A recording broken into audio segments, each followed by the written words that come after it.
BNP যদি আওয়ামী লীগের পথে, পুরনো স্বৈরাচারের পথে এই দেশকে এগিয়ে নিয়ে যেতে চায়, তাহলে বাংলাদেশের জনগণ আবারও রুখে দাঁড়াবে, বাংলাদেশের তরুণ সমাজ আবারও রুখে দাঁড়াবে, বাংলাদেশের জুলাই গণ অভ্যুত্থানে অংশগ্রহণকারী প্রত্যেকটি ছাত্র জনতা আবারও রাজপথে দাঁড়াতে বাধ্য হবে।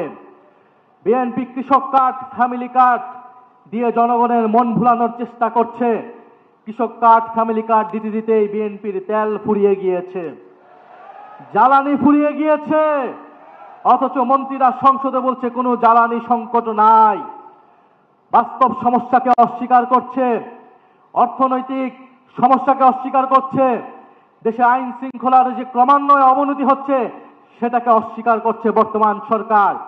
আমরা সর্বাত্মকভাবে এই সরকারকে সহযোগিতা করতে প্রস্তুত ছিলাম দেশের স্বার্থে, জনগণের স্বার্থে, কিন্তু বিএনপি সরকার সেই সকল সহযোগিতা নেওয়ার সকল দরজা বন্ধ করে দিচ্ছে।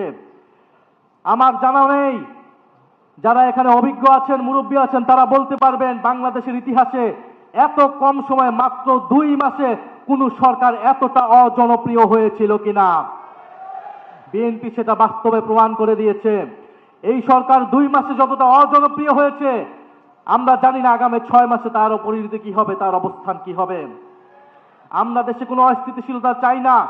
আমাদের দাবি একটাই, গণভোটের গণরায় বাস্তবায়ন করে জুলাই গণ অভ্যুত্থানকে প্রকৃত সম্মান দেওয়া, জুলাই শহীদ পরিবারকে প্রকৃত সম্মান দেওয়া, আহত যোদ্ধাদের প্রকৃত সম্মান দেওয়া।